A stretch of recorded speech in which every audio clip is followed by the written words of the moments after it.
Conversa agora com um especialista em Vaticano, o Railson Araújo, que gentilmente aceitou nosso convite. Aliás, a gente vai conversar em muito, hein, Railson? Aqui nos próximos dias, sobre todo esse processo de Vaticano. Então, bem-vindo, obrigada pela gentileza de estar com a gente aqui na CNN Brasil. O que eu já começo lhe perguntando é sobre esse perfil do novo Papa, né? Porque você tem um Francisco trazendo esse olhar que comunica, que sorri, que quer acolher. A igreja costuma lidar de que maneira? Agora é hora de escolher alguém com outro perfil, alguém não tão simpático, não tão carismático? De que maneira você observa isso? Muito bom dia, Elisa. Bom Bom dia a todos dia. que nos acompanham na CNN Brasil. Olha, na penúltima visita que eu estive aí com vocês no estúdio, eu comentava justamente sobre isso, sobre esse desafio que é encontrar alguém que vai substituir Francisco e manter todo esse carisma, essa dimensão afetuosa dele, né? Sempre aparecendo ali de maneira muito espontânea, muito alegre, muito própria dos latino-americanos. Agora, os bastidores dos corredores do Vaticano, entre os vaticanistas, a conversa é que talvez a igreja possa dar um passo num tom mais conciliador, no sentido de tentar trazer ali para essa fala mais voltada para a dimensão da unidade da igreja, não que o latino-americano ele vai causar a confusão, né? Mas seria uma escolha talvez de um pontífice que possa trazer o discurso mais conciliador e talvez aparentemente trazer ali uma dimensão mais de unidade para a igreja, né? Eu acredito que este conclave se assemelha muito ao conclave de 2005, por conta, após todo aquele período do Papa João Paulo II, que era um Papa também muito carismático, embora europeu, ele era extremamente carismático e mudou a forma das pessoas se relacionarem com o pontificado.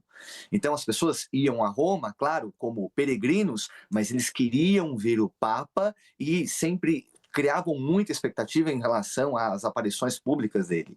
Então, quando Bento XVI foi eleito naquele conclave de 2005, ele recebeu uma missão muito árdua. Primeiro, a missão de assumir a igreja, de ser o sumo pontífice, mas também de ser um papa na sequência, depois de um papa tão carismático como era João Paulo II.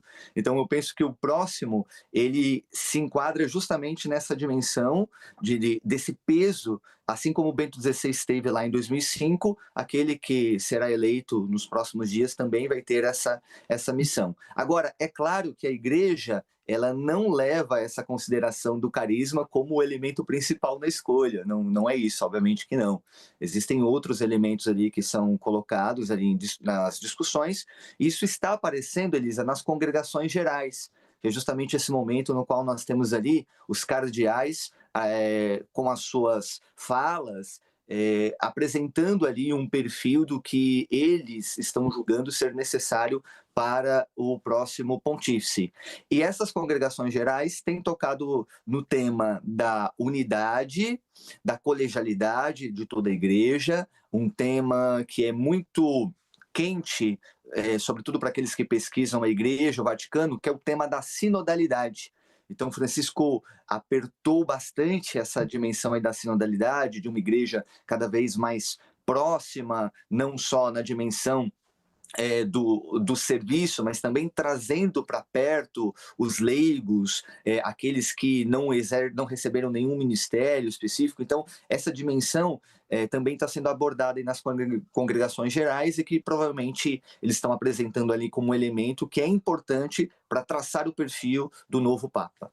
Railson, uma dúvida aqui, e até abrangendo as pessoas que eventualmente não conhecem sobre o rito da Igreja Católica, porque nem tudo é óbvio para todo mundo, e tudo bem que não seja óbvio, aqui no Live a gente gosta de fazer sempre essa conversa bem esclarecedora. Então eu te pergunto, todo cardeal, majoritariamente, essencialmente, é um padre?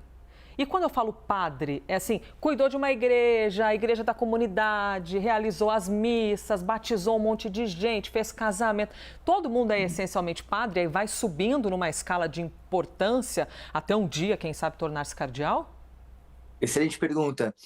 De maneira ordinária, hoje todos os nossos cardeais, eles sim, em algum momento foram padres, tá? O que pode acontecer é que, vale recordar, Cardeal é um título honorífico, né? Então ele não indica necessariamente um grau no sacramento da ordem.